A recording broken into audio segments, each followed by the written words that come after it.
G'day Reefers, I'm Cam the Fish Guy. Thanks for watching Gallery Aquatica TV. So today we're going to be setting up a Waterbox Frag tank. And this is how the tank arrives. We've got the cabinet flat packed up the top and the tank itself is in this wooden crate underneath. So we're going to show you how to set up the cabinet and some tricks along the way. But one interesting thing about this tank is that we're setting this up for our cameraman Adam. So he's going to be helping us, there he is, he's going to be helping us with the build today. So we'll open it up and we'll show you how to put together a Waterbox cabinet.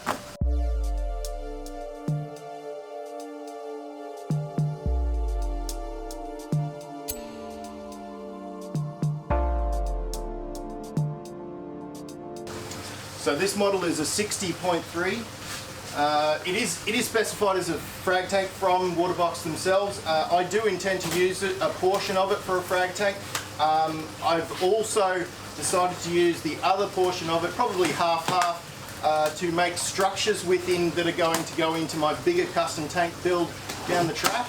This way I can grow them out, assess the corals and their growth, as well as make sure there's no pests for the large tank. So it's sort of semi-frag, semi-quarantine, and then this will help me build my bigger tank in the future, which I'll be doing for my channel later on down the track, guys. But for now, what I want to do is bring a bunch of episodes as bonus episodes to Gallery Aquatica TV that are specific about this tank. I'm going to pimp it out pretty hard. I'm going to put some crazy gear on it. Might be a bit overkill in most people's eyes, but to be honest, I want the results from it. So, you know, nothing spared basically. But for now, let's get into building the cabinet.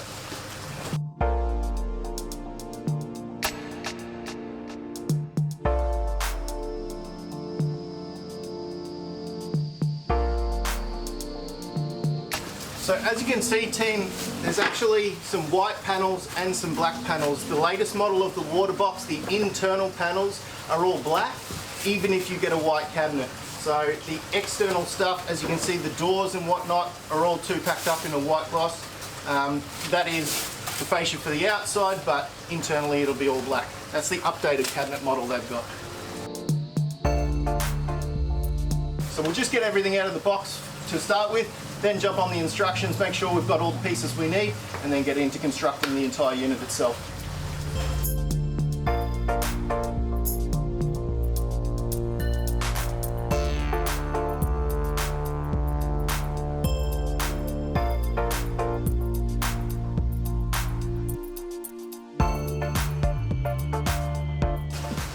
So what we're going to start with, gang, is getting the base, which is this big black bit here, attaching all of the side boards or the skirting boards that go underneath, and then building up from there.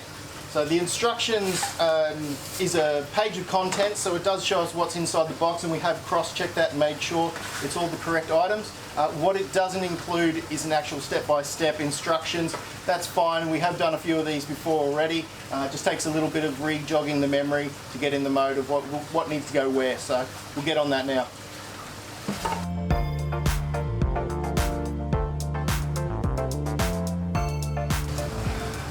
So there is an actual advantage to having these different coloured pieces for us at the moment, in that it enables us to determine the difference between what's supposed to be seen externally and what will be hidden by either the tank itself or inside the cabinet. So the front kickboard is actually white, which gives us an indication this is the front of the cabinet itself, and the rest of what goes behind is all going to be hidden, so they're the black pieces.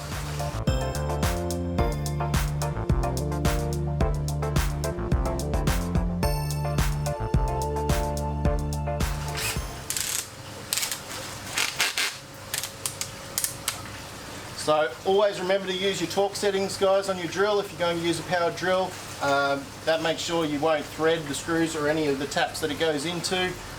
Obvious, but it's a good thing to know.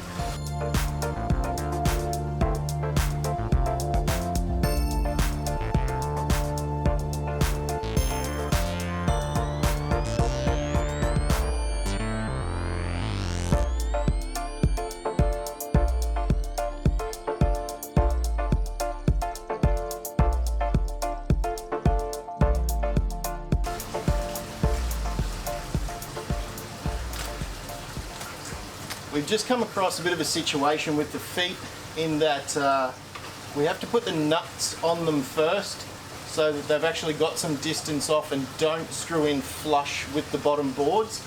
I'm under the impression that this would allow you to get something to adjust the height then by having that nut and being able to tailor the height of where it sticks into the cabinet. So what we're doing is making sure all those nuts go on before we put the feet on.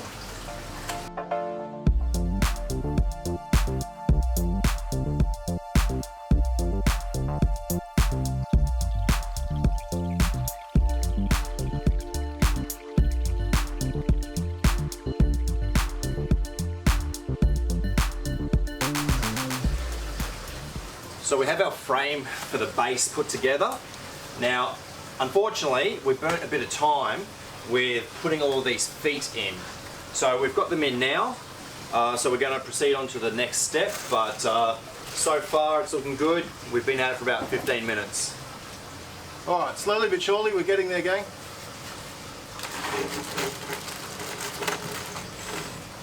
Our foundation is built. So we have all the skirting boards on underneath the base plate. Now it'll be just building the sides, the centers, top on, it'll be all done.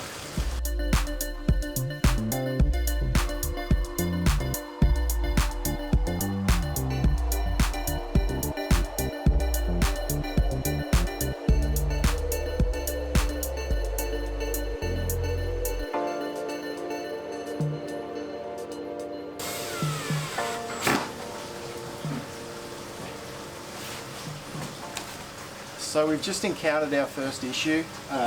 We've gone ahead and put the side panel on prior to it needing to be put on. This wasn't evident until we needed to put the top on. It needs to go into 2 bits simultaneously, and that impedes that happening. So we're just going to rip the side panel back off. Won't take very long. It'll just undo some cam locks and it'll come off nice and smoothly. And then what we'll do is make sure all the back panels are on. We'll get the top panel with its front board where the doors close upon, and then once that's there we can pop the sides on. So just the thing, guys, make sure that you try and mock up an idea of how you think it's going to go together. With the lack of instructions, it makes it a lot easier if you just give yourself a bit of an indication of the course you need to take. There are videos on YouTube, I believe, of this. Obviously this is an example of one of them, but I'm pretty sure Waterbox has some more in detail ones that you can look at if you are having trouble, but always just be aware of the order of things when it comes to the panel construction.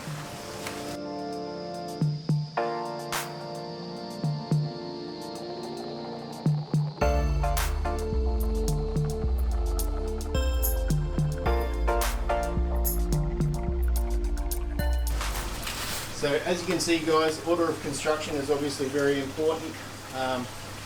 Make sure all of the equipment is prepped first, got all your cams in, all your dowels in, all the cam locks and whatnot. And what we've found is that all of the black pieces need to be constructed prior, except right at the end, the 2 back pieces and the base can be constructed together and go in onto the whiteboard. Before you actually plug it in though, you need to make sure that you align the top bit, get that into the back plates first, and then slide it onto the side panel, which is the white panel. Now we should be able to just slip this other side panel on nice and easily, and that'll be the majority of the cabinet. So we've almost finished our build for this Waterbox cabinet, and it's quite interesting to note that we've got the cutout here, which is for the overflow system, so the water can drain down into the sump. We've also got, and I think it's a really good idea, these side walls have got 2 sections connected to each other, and that allows for a support that goes all the way from the top to the base of the cabinet. So you've got extra strength in the side walls. So it's a really good idea. All we have to do now is put the doors on and we'll be all done.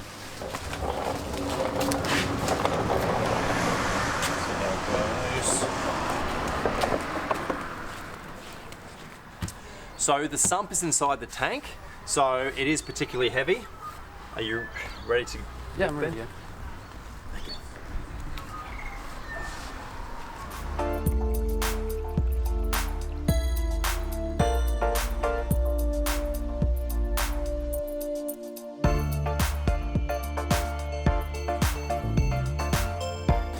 So we'll put the tonneau cover over, we'll put the doors in there wrapped up in towels so that they travel safely, and this should be good to get us to the next destination.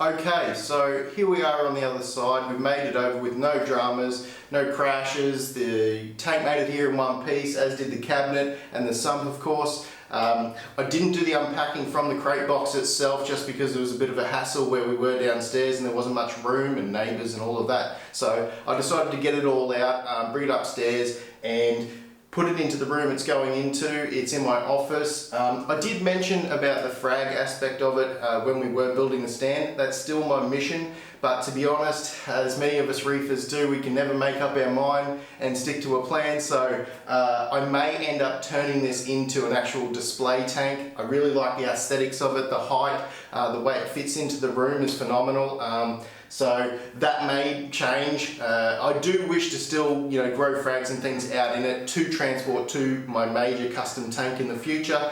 But for now, and certainly the maturation stage, like getting everything in there and up to a cycle and whatnot, will be standard practice for this tank. So I can always convert it to either of those methods later, but for now that's what it's going to do. So at this point, what I want to do is just take you through and undo all of the coverage on the tank, on the sump, take you through the different compartments of the sump, and a little bit of a treat to what I may put in the tank as far as gear is concerned down the track. So let's get into it, guys. Alright, so we're going to start with the display tank. I'll just cut off all of the surrounding foam and shrink wrap. Always make sure to pull things off, guys. Pull it off the tank itself. You don't want to scratch the tank, of course. Alrighty, our top's clear, except for our overflow.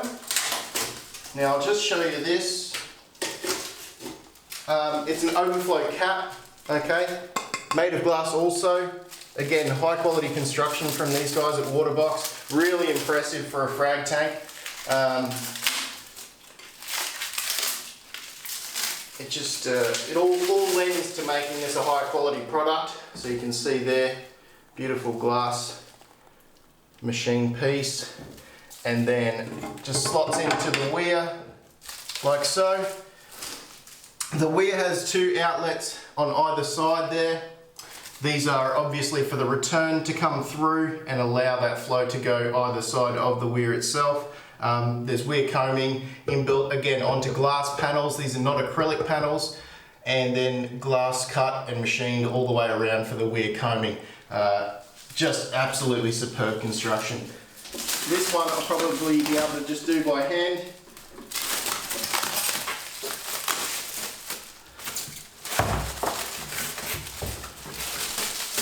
So we've just got our corner stops. This is obviously to make sure that it stays nice and safe and no cracks occur during transport. I've got that guy there. Okay.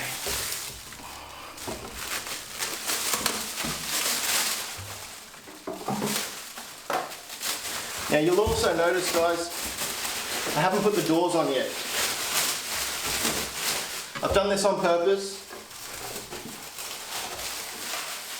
And that's because I want to put them on once I'm done plugging in everything, getting it organised, making sure all of the plumbing is nice and tight, there are no leaks, all of the equipment that goes inside the sump is all working properly. That way it's not an impedance while I'm doing so. It's so much easier to work on an open face cabinet like this, and it's not a huge deal to go and screw in a couple of hinges for the doors down the track. So that's what we'll do. Okay, so here we have our sump.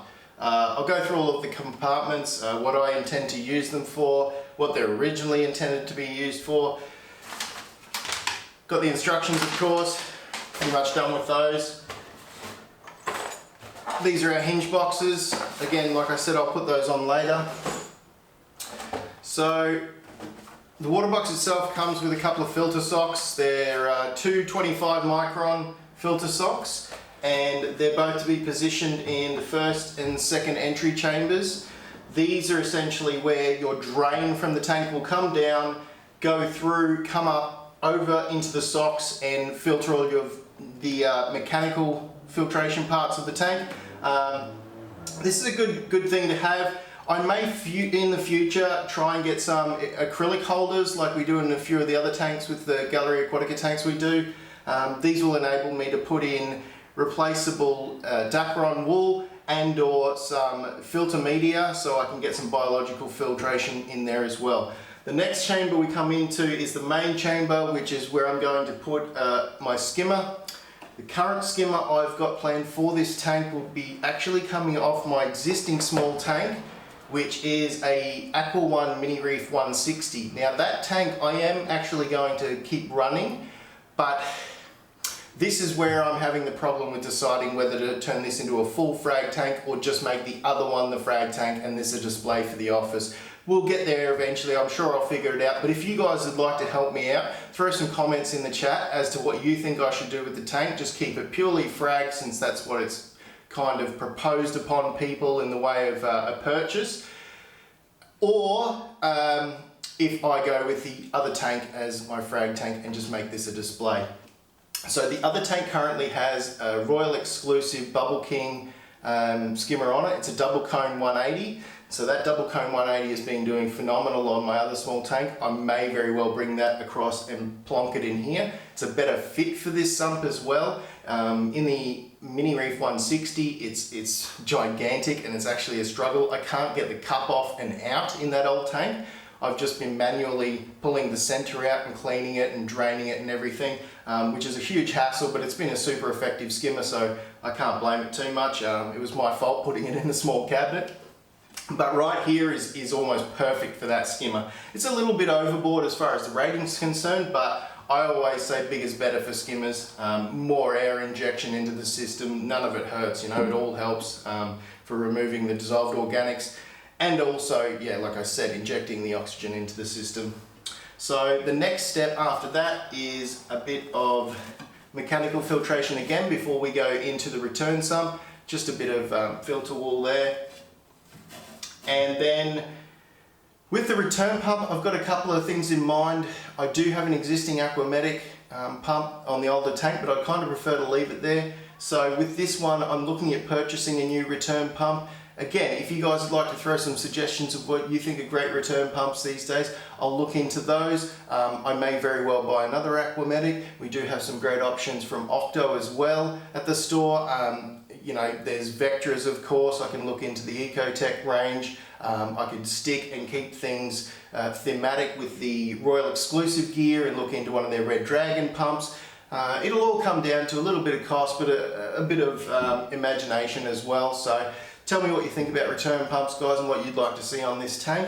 And then the last but not least chamber is this guy here. Now this is designated as what I can only imagine is a reverse osmosis water top-up chamber. So this is where you put your auto top-up water, and then that can be signified by a drilled hole here in this panel, sent via the pump's tubing into the end chamber, which is our return chamber, to top up the water when it does evaporate.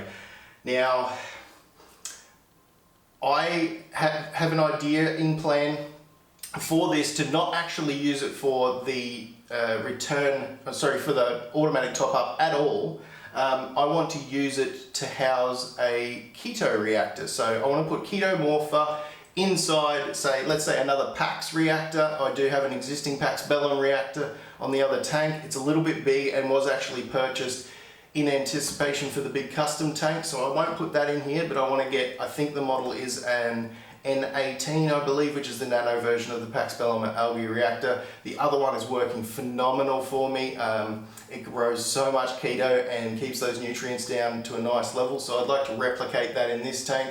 And what I'm going to do is actually put it in this chamber. Now, the other Pax I have has never leaked, ever. So I have no dramas. It actually sits outside of a cabinet at the moment. So I have no drama of doing that if I had to, but I don't want to use this chamber for an auto top-up, so I may as well be safe and put the algae reactor in there just in case, because there's nothing worse than a flood. Now, you'll ask then, okay, what am I going to do with the top up? There is a space beside the left and right sides of the tank that I'm going to put an external chamber for that, you know, a bigger container. It's going to hold a lot more than what this small little compartment could. So we'll pop that over there and just run the cabling and or tubing behind into the tank in that fashion. Now, what I'm going to also do on this left side is try and build some cabinetry or shelves above that RO reservoir so I can start putting other equipment up there. I do have an Apex system, again currently running on the existing tank. I am going to bridge that across into this room, use their Aquabus, so get a long USB and run it down to here, and that will essentially enable me to put a bunch of things from the Apex system in here too. So if I need to put a board up and put in a bunch of different modules, if I need to put any other equipment that needs to be freestanding that can't exist inside the cabinet, say for example dosing containers, the doser itself, we'll see how we go for space, but I'd like to keep most of the sump area fairly clean and put a bunch of it outside on external, just because I think it'll look kind of cool out there, as well as easy to assess if things are running low or looking like they're not working correctly. So all of those things will help, and then that way I can close this up with the doors. It'll look nice and sleek, and also do something similar to the side, so it'll all look very minimalist but hugely effective from behind those doors. So that's about it for the sump area and those plans. I do want to just show you one little treat that I am going to put on this system that lends itself to that similar shelving I was talking about before, or as far as being situated on that shelving is concerned, it'll be quite suitable, so just let me grab that. Okay, so now that we've discussed everything that's happening with the sump and around the tank, I just want to show you the last few bits that come with the Waterbox cabinet. This is what I call the bits and pieces box. This box has all of the bits and pieces that we need to get the tank running. So we're talking about plumbing, all of the plumbing that we need for the drain, the return, and all of the valves, all of the bulkheads.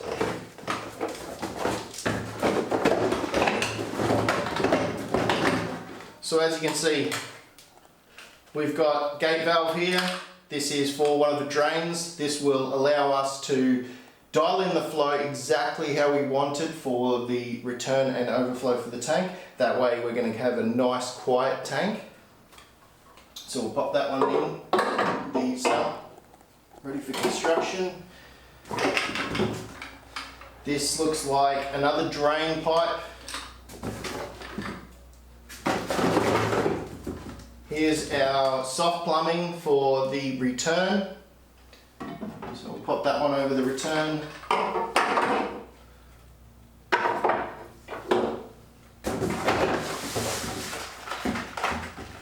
Now we have some of the intersectional parts here. These are all for connecting to the drain and return lines, just so you can make sure that things are sealed both sides. We've got our nozzle kit, so two of these are for the return nozzles, one out either side, one on the left, one on the right. I do have some 3D printed ones as well, which create a randomized flow, so I may look at putting them on in the future. And last but not least, we've just got some brackets for the tubing, keep it nice and stable, and our actual drain cap or drain top, so that will go inside the weir and siphon all the water down below. So that's it, box is empty, very simple stuff, just plumbing, but it's all in there now. So the next step for the tank will be basically setting all the plumbing up. I'll fill it up, I'll pull across a few bits and pieces that we can use to just get it going from now, maybe one of my spare return pumps. Just got a couple of kick around ones like an Aquatic Ocean Runner and the old return pump from the original tank, the small one. So they're there just at the moment for me to move water around with, and spare pumps in case my major return pump dies on the existing tank. But in the future, obviously, like I mentioned before, we'll try and get a new return pump for this guy. But at least that'll get it going for a start, and I can show you in the next episode how things are circulating and whatnot. Now, the toy I spoke about earlier I want to show you, and that is the Al-Qahtani. This one I purchased a little while ago with the intent that I would use it on my existing Aqua One tank, but I ended up changing my mind because I was actually about to bring my custom tank upstairs at that time. Now I haven't done so, and because of that it sat and gathered a bit of dust. Now that's fine, because I did actually want to put it on this new tank anyway, because now they're getting closer to having the Trident release for Apex in Australia. I think I'd rather go down that route and put a Trident on my main custom tank, and put the Al-Qahtani and the Dosatronic, which complements the Al-Qahtani. It does the calcium and magnesium, whereas this just does the alkalinity for the tank. And in that way, this system will have the same sort of power of control of the three major elements, your calcium, alkalinity and magnesium, as the big tank will do eventually when it has the Trident to do so. So that's about it for today, guys. Thanks very much for watching Gallery Aquatica TV with me. It was great to do a presentation for you. I'm normally behind the camera the whole time. I will be doing, obviously, more updates on this tank as a bonus episode for Gallery Aquatica TV, and then start my YouTube channel down the track when I get the big tank up and start doing videos on that custom setup. But for now, it's been a pleasure. We'll see you next time, guys. Happy reefing. So that's our video for today. If you enjoyed it, hit the like button, hit the subscribe as well. We'll be putting out videos every week showing a new tank with new products. There's going to be lots in all the videos. I'm Cam the Fish Guy, and keep on reefing.